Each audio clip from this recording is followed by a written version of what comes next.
Hello दोस्तों, स्वागत है आप लोगों का अपने YouTube चैनल एसटी विद्याकुल में। आज दोस्तों हम लोग इस वीडियो में पढ़ने वाले हैं प्रश्नावली 1, जिसमें वास्तविक संख्या है जिसे हम रियल नंबर कहते हैं, ठीक ना। तो वैसे तो यह टॉपिक जो है वास्तविक संख्या यानी संख्या से रिलेटेड जितनी भी टॉपिक होती हैं यह संख्या पद्धति की टॉपिक है। तो चलिए हम कुछ संख्या के बारे में सीख लें, उसके बाद यह प्रश्नावली हम लोग पढ़ें, ठीक ना।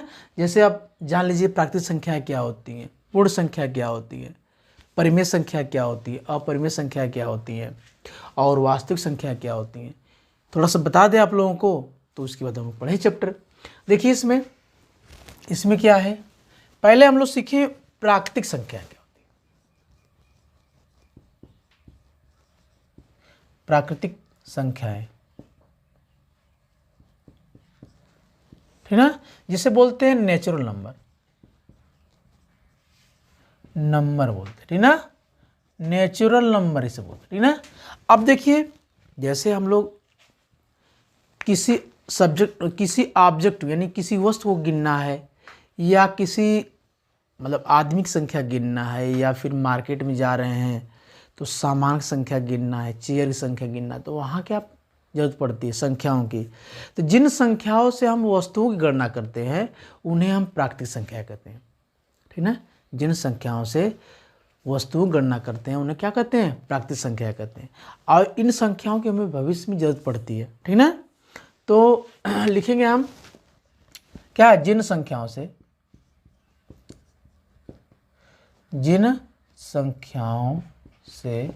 वस्तुओं की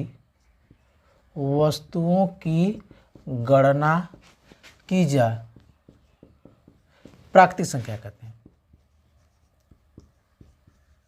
संख्याएं कहते हैं, ठीक ना। जिन संख्याओं से वस्तुओं की गणना की जाए प्राकृतिक संख्या कहलाते हैं, ठीक ना, प्राकृतिक संख्याएं कहते हैं। एग्जाम्पल, अब जैसे हम 1 2 3 4 5 6 डॉट कहाँ तक, इनफाइनाइट तक। कभी ये नहीं कहते कि हमारे पास -1 वस्तु है या -1 रुपया है। जब भी रहता है तो पॉजिटिव भी होता है। तो 1 से लेकर अनंत तक सभी संख्याएं प्राकृतिक संख्या कहलाती हैं, या गिनती करने योग्य संख्याएं प्राकृतिक संख्या कहलाती हैं, ऐसे भी कह सकते हैं। यानी जिन संख्याओं से वस्तुओं की गणना की जाए प्राकृतिक संख्या कहलाती है, ठीक ना। क्या कहलाती हैं, प्राकृतिक संख्या कहलाती है। सबसे छोटी प्राकृतिक संख्या कितना होती है, 1 होती है, ठीक ना। तो हम ऐसे ही से बताएंगे।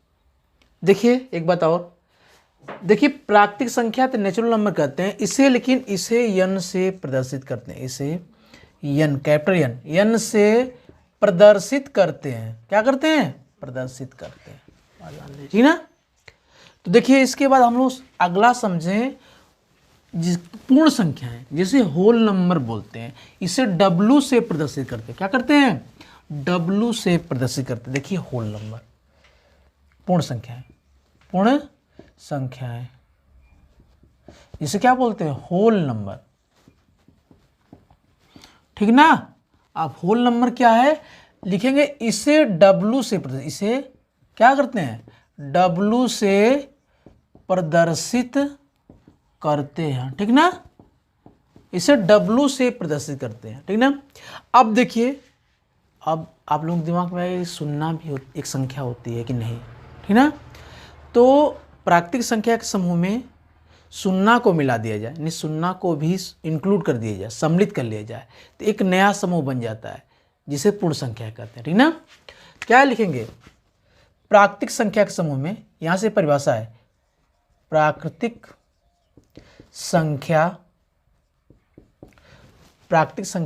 संख्याएं के समूह में, प्राकृतिक संख्या के समूह में, या प्राकृतिक संख्याओं लिखिए थोड़ा सा और अच्छा रहेगा। प्राकृतिक संख्याओं के समूह में शून्य को सम्मिलित कर लेने से एक समूह प्राप्त होता है। यानी प्राकृतिक संख्याओं के समूह में शून्य को सम्मिलित कर लेने से एक समूह प्राप्त होता है जिसे पूर्ण संख्याएं कहते हैं, संख्याएं कहते हैं। अब समझिए ये बात, जैसे प्राकृतिक संख्या ए होती है 1 2 3 4 5 डॉट डॉट इनफाइनाइट तक, ये प्राकृतिक संख्या का समूह है। इसमें शून्य को मिला दे जाए एक नया समूह बन जाएगा, इसी को पूर्ण संख्या कहेंगे। रटना नहीं, समझना है बस, ठीक ना। प्राकृतिक संख्याओं के समूह में शून्य को सम्मिलित कर लेने से एक समूह प्राप्त होता है जिसे पूर्ण संख्याएं कहते हैं ना, या जिस समूह को जिसे पूर्ण संख्याएं कहते हैं, तो इस टाइप से हम कहेंगे, ठीक ना। तो आपको समझना है, मतलब याद नहीं करना, रटना नहीं, समझना, ठीक ना, इस टाइप से। अब देखिए, इसको नोट कर लीजिए सबको, ठीक ना। एग्जाम्पल से ये रहेगा, ठीक ना, आपका एग्जाम्पल। देखिए अगला हम लोग जान जाए पूर्णांक संख्याएं।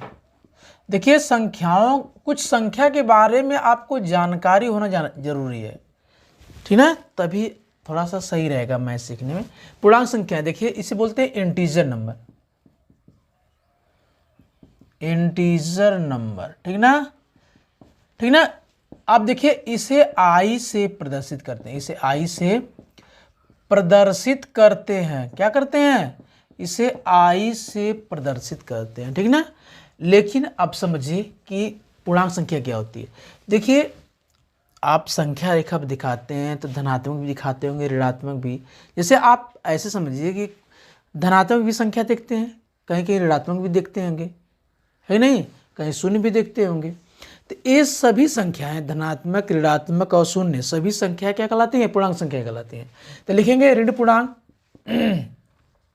ऋण पूर्णांक कामा धन पूर्णांक, ऋण पूर्णांक कामा धन पूर्णांक और शून्य सहित, शून्य सहित, शून्य सहित सभी ऋण पूर्णांक, धन पूर्णांक और शून्य सहित संख्याओं का, शून्य सहित संख्याओं का, लिखिए संख्याओं का जो समूह बनता है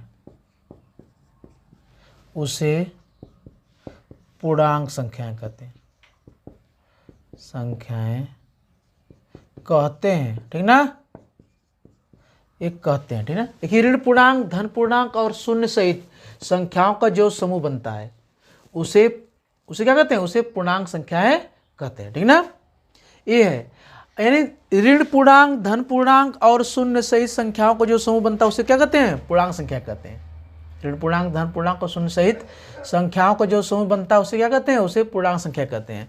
इसे आई से प्रदर्शित करते हैं, यानी इसका मतलब यह है कि आई जो है धनात्मक, ऋणात्मक और शून्य सभी संख्याओं का एक सम्मिलित रूप है।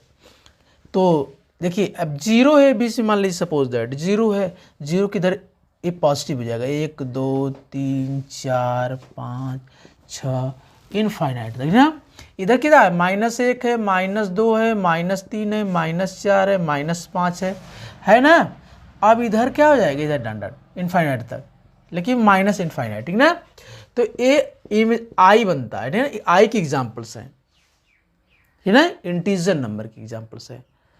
यानी जीरो से ये धनात्मक, जीरो से इधर ऋणात्मक और जीरो, ये सभी संख्याएं धन पूर्णांक, ऋण पूर्णांक और शून्य सहित संख्याओं को जो समूह बनता है उसे पूर्णांक संख्या कहते हैं।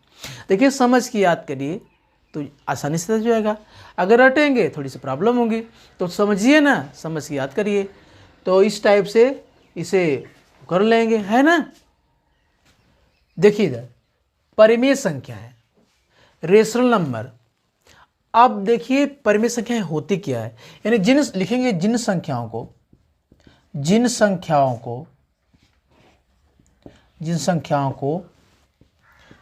P/Q के रूप में लिखा जा सके,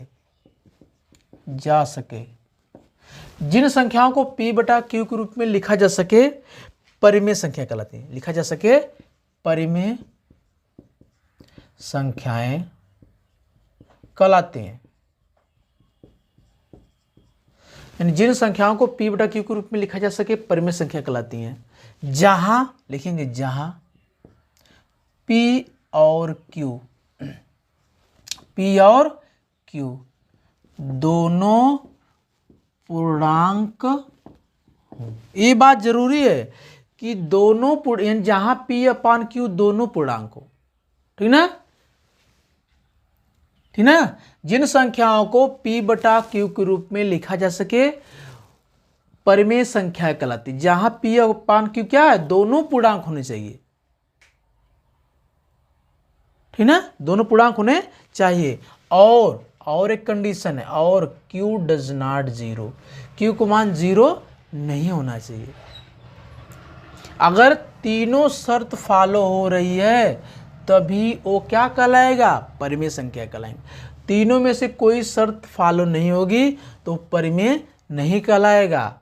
अगर Q को मान जीरो आ जाएगा तो उसको हम परिमेय नहीं बोलेंगे। जैसे 1/0 ये परिमेय नहीं है, 8/0, 5/0 ये परिमेय नहीं है, ठीक ना।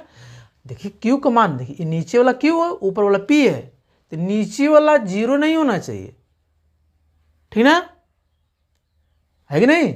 क्योंकि अगर इसको इसमें डिवाइड करते थे ये आता है अपरिभाषित। क्या आता है, अपरिभाषित, जो कि संभव नहीं है। यानी Q का मान जीरो नहीं होना चाहिए। ये तीनों शर्त आपको फॉलो होना चाहिए, तभी जाके क्या है, ये परिमेय संख्या है हमारी। देखिए अपना इसकी एग्जाम्पल्स बताते हैं। एग्जाम्पल्स में आप जीरो को भी ले सकते हैं। क्यों कि 0/1 लिखेंगे तो 0 भी पूर्णांक है, 1 भी पूर्णांक है, ठीक ना भाई। एक शर्त है, दूसरी शर्त है, तीसरी शर्त है, तीनों शर्त फॉलो होना चाहिए तभी परिमेय संख्याएं कहलाएगी। P बटा Q के रूप में लिख दिया, दोनों पूर्णांक हैं, P और Q दोनों पूर्णांक है, और Q का मान जीरो नहीं है, ठीक ना। तो 0/1 यानी जीरो भी आपकी क्या है, परिमेय संख्या है। 5 भी क्या है, परिमेय संख्या। क्यों, 5/1 लिख सकते हैं हमें, तो 5 भी क्या होगा, कहलाएगा आपकी परिमेय संख्या। देखिए ये सब बात जानिए, तभी आप आगे जाके अच्छे से कोई सवाल समझ पाएंगे, हल कर पाएंगे। कोई बताएगा तो समझ में आएगा, नहीं तो पता चलेगा परिमेय संख्या क्या है, आपको पता नहीं है कि नहीं। तो ये सब बात जानना जरूरी है, ठीक ना। 2/5 है, 22/7 है, ये परिमेय संख्या है, ठीक ना। इस टाइप की 9.8 है, ये सब परिमेय संख्या है, ठीक ना। अब एक बात जान लीजिए और आदि। अब एक बात नोट में लिख दें कि आवर्त दशमलव भिन्न वाली संख्याएं भी परिमेय संख्या होती हैं। जैसे आवर्त दशमलव भिन्न वाली संख्या क्या होती है, लिख देंगे नोट में पहले, आवर्त दशमलव भिन्न वाली संख्याएं, दिख रहा ना, आवर्त दशमलव भिन्न वाली संख्याएं परिमेय संख्या कहलाती हैं। परिमेय दिख रहा ना, संख्याएं कहलाती हैं। ये बात जान लीजिए कि कहलाती हैं। अब ये बात जान लीजिए कि आवर्त दशमलव भिन्न वाली संख्याएं परिमेय संख्या कहलाती हैं। अब आवर्त दशमलव भिन्न वाली संख्या होती क्या है, ये बात जानना जरूरी है ना, कि इससे आवर्त दशमलव भिन्न वाली संख्या क्या होती हैं, तो इसको समझिए। अब देखिए आवर्त दशमलव भिन्न वाली संख्या का मतलब ये है, जैसे 2.3333 इस टाइप से ना अनंत बार है, तो यानी एक ही संख्या का बार बार दोहराना, ठीक ना, एक ही संख्या का बार बार आ रही है वही आवर्ती कहलाती है ना। 2.333 इस टाइप से है, या 0.494949 इस टाइप की भी संख्या क्या कहलाती है, 4 का बार बार दोहराया हो जा रहा है, ठीक ना, बार बार दोहराया जा रहा है, ठीक ना। तो इस टाइप की संख्या क्या कहलाती हैं, परिमेय संख्या कहलाती हैं। तो इसको यानी इस वाली संख्या को हम 2.3 के पावर बार लिख सकते हैं, और इस वाले को लिख सकते हैं 0.49 के ऊपर बार, क्योंकि जिस पे बार रहता है उसको कई बार लिख सकते हैं, ठीक ना। 4 पे बार है तो 4 कई बार लिख जाएंगे। यहाँ पे 3 पे बार है तो 3 पे बार है 3 को कई बार लिखेंगे, ठीक ना। तो इस टाइप की संख्याएं भी क्या कहलाती हैं, आवर्त दशमलव भिन्न वाली संख्याएं कहलाती हैं। तो ये भी क्या कहलाती हैं, परिमेय संख्या होती हैं, ठीक ना। तो लिखिए हमने कि आवर्त दशमलव भिन्न वाली संख्याएं परिमेय संख्या कहलाती हैं, ठीक ना। देखिए इस चैनल पे आप लोगों को पूरी अच्छी सब बातें बताई जाएगी डिटेल में, विस्तार पूर्वक। तो पहले आप अच्छे से पहले इसके बारे में, चैप्टर के बारे में क्या संख्या है, इससे संबंधित क्या संख्या है, तो इसको समझ लीजिए।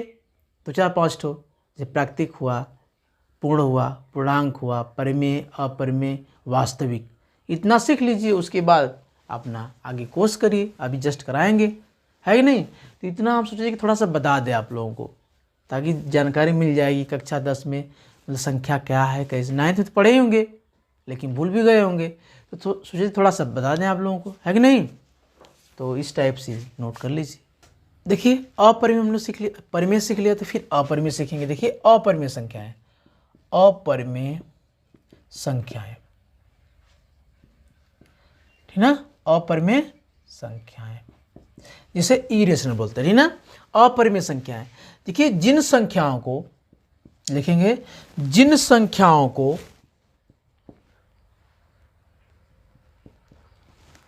या जिन संख्याओं को P/Q के रूप में न लिखा जा सके, जिन संख्याओं को P/Q के रूप में न लिखा जा सके,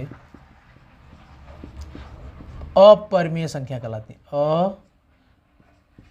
अपरिमेय संख्याएं कहलाती है, ठीक ना। यानी जिन संख्याओं को P/Q के रूप में न लिखा जा सके, अपरिमेय संख्या कहलाती है, ठीक ना। जिन संख्याओं को P/Q के रूप में न लिखा जा सके, अपरिमेय संख्या कहलाती है। या फिर जो संख्याएं परिमेय नहीं होती हैं, वो अपरिमेय संख्या कहलाती हैं। ऐसे भी कह सकते हैं आप, जिन संख्याओं को P/Q के रूप में न लिखा जा सके, अपरिमेय संख्या कहलाती है, ठीक ना। ये संख्या लिखेंगे थोड़ा सा, ये संख्याएं प्रायः रूट, है कि नहीं, करड़ी के अंदर होती हैं, ठीक ना। यानी जिन संख्याओं को P/Q के रूप में न लिखा जा सके, अपरिमेय संख्या कहलाती हैं। ये संख्याएं प्रायः करड़ी, करड़ी बोलते हैं ना, करड़ी के अंदर होती हैं, ठीक ना। बात समझे ना। अब जैसे इसके एग्जाम्पल्स हम समझ लें, जैसे अगर आपके पाई कहीं दिया है, पाई दिया है, पाई अगर दिया है तो यह अपरिमेय है। पाई का मान अगर दिया है 22/7 तो परिमेय रहेगा। लेकिन कई पाई पूछ दे कि पाई क्या है, तो क्या रहेगा, अपरिमेय रहेगा। स्मॉल जी, ये भी क्या रहेगा, अपरिमेय। इसका मान दिया रहेगा तो परिमेय। अगर स्मॉल जी दिया, यानी स्मॉल जी का मान 9.8 होता है, अगर 9.8 दिया है तो परिमेय रहेगा। अगर कहीं जी दिया है, पूछेगा कि कैसा है, तो अपरिमेय, ठीक ना। उसके बाद जैसे रूट में 2 है कि नहीं, रूट में 3 है, रूट में 5 है, इस टाइप की संख्या क्या कहलाती हैं, अपरिमेय संख्या कहलाती हैं। जैसे इस टाइप से √2 - 1, √2 + 1 है, इस टाइप की संख्याएं आपकी क्या कहलाती हैं, इस टाइप की संख्याएं आपकी अपरिमेय संख्याएं कहलाती हैं, ठीक ना। इस टाइप की संख्याएं आप क्या कहलाती हैं, अपरिमेय संख्या कहलाती हैं, ठीक ना। तो इस टाइप से इसे समझिए, जो इस फॉर्म में दिया रहेगा। देखिए वास्तविक संख्याएं, अब हम लोग सीखें वास्तविक संख्याएं। वास्तविक संख्याएं जिसे बोलते हैं रियल नंबर, है ना। वास्तविक संख्याएं, देखिए वास्तविक संख्याएं होती क्या है। परिमेय सीख लिए हम लोग, अपरिमेय, ठीक ना। ये सभी संख्या क्या कहलाती हैं, वास्तविक संख्याएं। तो लिखेंगे परिमेय, परिमेय तथा अपरिमेय। परिमेय तथा अपरिमेय संख्याओं के सम्मिलित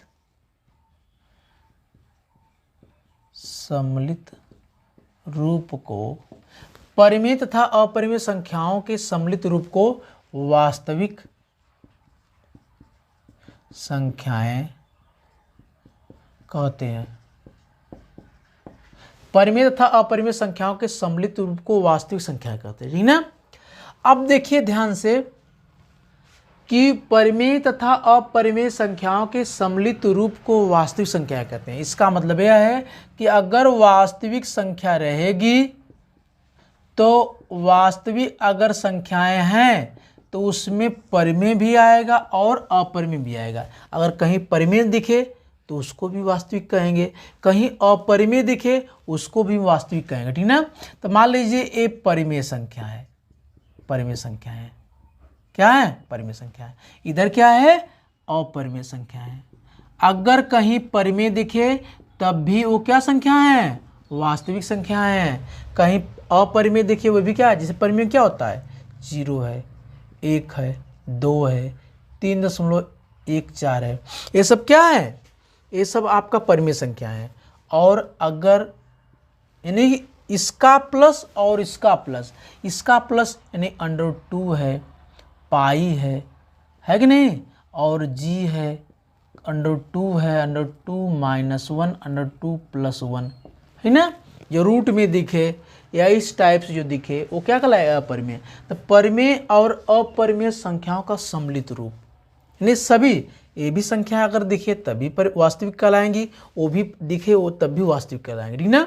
इन सभी संख्याएं इस टाइप की परिमेय और अपरिमेय वास्तविक कहलाते हैं, ठीक ना। तो ये होता है परिमेय तथा अपरिमेय संख्याओं का। अब देखिए संख्या के बारे में सीख लिए हम लोग कि प्राकृतिक संख्या क्या होती हैं, पूर्ण संख्या क्या होती है, पूर्णांक संख्या क्या होती है, परिमेय संख्या क्या होती है, अपरिमेय संख्या क्या होती है, वास्तविक संख्या क्या होती है, ठीक ना। तो इतना सीखने के बाद अब चलिए हम लोग चैप्टर पढ़ें। देखिए प्रश्नावली एक वास्तविक संख्या है, चैप्टर जैसे जानते हैं आप लोग हैं, इसको रियल नंबर बोलते हैं। अब इसे इस चैप्टर में मुझे पढ़ना क्या है, इस प्रश्नावली में पढ़ना क्या है। अब देखिए इस प्रश्नावली के कई भागों में बांट दिया गया है, ठीक ना। जैसे प्रश्नावली 1.1 में क्या पढ़ना है, यूक्लिड विभाजन प्रमेयिका एवं एल्गोरिथम, पूर्णांकों की विभाज्यता। पहली यानी 1.1 में मुझे ये चीज़ पढ़ना है, ठीक ना, कि प्रमेयिका एवं एल्गोरिथम यानी यूक्लिड्स विभाजन प्रमेयिका एवं एल्गोरिथम्स, ठीक ना। इसके रूल्स को पढ़ना है, विभाज्यता के नियम को पढ़ना है, मतलब 2 से कौन कौन संख्या विभाजित हो सकती है, ठीक ना, 3 से, इस टाइप से बताएंगे हम। प्रश्नावली 1.2 में अभाज्य गुणनखंड यानी अभाज्य गुणनखंड बीच से एचसीएफ और एलसीएम ज्ञात करना सीखेंगे, है ना। फिर प्रश्नावली 1.3 में किसी संख्याओं को अपरिमेय सिद्ध करना है। जैसे कोई संख्या आपके पास दिया है, कर्डिम 3 कर्डिम 5, तो सिद्ध करके बताना आपको है कि वो वास्तव में अपरिमेय है, ठीक ना, उसे सिद्ध करना सीखेंगे। फिर नेक्स्ट वाले में है शांत या आसान दशमलव प्रसार है। जैसे 1/5 में हम लोग भाग देते हैं, 1/8 में भाग देते हैं, तो भाग देकर के हम निकालेंगे कि शांत है कि अशांत है, इस टाइप से मैंने बता दिया, इस टाइप से। तो देखिए इस चैप्टर में यानी इस चैप्टर्स में मुझे क्या क्या पढ़ना है, कितने खंडों में दे दिया है, वह खंडों में क्या क्या मुझे पढ़ना है, तो इसके बारे में जानकारी होना बहुत ज़रूरी है, ठीक ना। ताकि आपके पास एक दिमाग में बन जाए कि मतलब इतना मुझे पढ़ना है, ये चीज़ दिया है हमारे चैप्टर में, पहले में ये दिया रहता है, ठीक ना। तो ऐसे जान लीजिए आप लोग, ठीक ना। अब देखिए पहले हम लोग सीखें एल्गोरिथम और प्रमेयिका क्या है, दोनों चीज़ अलग अलग है और दोनों के बारे में समझते हैं हम लोग। देखिए पहले एल्गोरिथम समझिए आप लोग क्या है। देखिए एल्गोरिथम सुपरिभाषित चरणों की एक श्रृंखला होती है जो एक विशेष प्रकार की समस्या को हल करने की एक प्रक्रिया या विधि प्रदान करती है। देखिए यहाँ पे सबसे मेन चीज़ यह है कि सुपरिभाषित चरणों की एक श्रृंखला होती है, सुपरिभाषित चरणों की एक श्रृंखला होती है। ये मेन टॉपिक यानी मेन आपकी लाइन यह है, यानी क्या है, एल्गोरिथम सुपरिभाषित चरणों की एक श्रृंखला होती है ना। तो यानी सुपरिभाषित चरणों की श्रृंखला होती है, इसका मतलब क्या है, स्टेप्स। इससे ही पता चल रहा है कि स्टेप्स। एक चीज़ क्या है, ये चीज़ ये है कि जैसे मान लीजिए आपके पास कोई प्रॉब्लम है, उसे सॉल्व करना है, तो उसमें क्या लिखते हैं हम लोग, स्टेप्स लिखते हैं ना, कि प्रॉब्लम क्या है, मुझे सिद्ध यानी गिवन क्या है, यानी दिया क्या है, सिद्ध क्या करना है, ठीक ना। अब उसकी कैलकुलेशन की मेथड क्या है, तो ये सब जितने भी चरण होते हैं, जितने भी स्टेप्स होते हैं, वही आपका एल्गोरिथम है। यानी किसी सवाल को सिद्ध करना है या सॉल्व करना है, जितने उसके चरण होते हैं वही आपका एल्गोरिथम है, ठीक ना। और प्रमेयिका क्या होती है, प्रमेयिका एक सिद्ध किया हुआ कथन होता है। प्रमेयिका एक सिद्ध किया हुआ क्या होता है, कथन होता है, और इसे एक अन्य कथन को सिद्ध करने में प्रयोग करते हैं। जैसे आपकी पाइथागोरस प्रमेय है या फिर कोई फार्मूला है, पहले से कोई ने सिद्ध किया है, पहले से सिद्ध किया हुआ है, किसी ने सिद्ध कर दिया है, उस पर हम किसी दूसरे सवाल को प्रूव करेंगे। जैसे आपका पास ये जैसे क्या है, आपके पास कोई फार्मूला है या फिर जैसे आपका कोई प्रमेय थ्योरम है, उस पर कोई सवाल रख करके हम सिद्ध करते हैं, है ना। पाइथागोरस प्रमेय जैसे उस पर, तो उस पर कोई सवाल रखते हैं, उस फार्मूले पे उसे हल कर देते हैं। तो पहले से सिद्ध किया हुआ वो कथन है, वो प्रमेयिका आपकी है, ठीक ना। तो और इसमें क्या है, स्टेप्स लिखते हैं सारे, ये दोनों में अंतर है। तो इसको हम लोग समझ लिए, उसके बाद चलिए हम लोग सवाल करते हैं अपने, ठीक ना। तो चलिए सवाल देखिए। बस आज की वीडियो बस इतना ही, फिर हम लोग मिलते हैं अगले वीडियो में, ठीक ना। तब तक के लिए आप लोग इसको दोहराते रहिए और देखते रहिए पीछे का, यानी पूरे देखिए, इस वीडियो को शुरू से अंत तक देखिए। और इस चैनल पे आपको पूरा कोर्स कराया जाएगा और डिटेल में कराया जाएगा। देखिए डिटेल में पढ़ेंगे तभी आप किसी आगे की पढ़ाई कर सकते हैं, अच्छे से कंपटीशन कोई क्वालिफाई कर सकते हैं। तो इस चैनल को आप लोग लाइक करिए, सब्सक्राइब भी करिए, है ना, और दोस्तों को शेयर करिए, ठीक ना।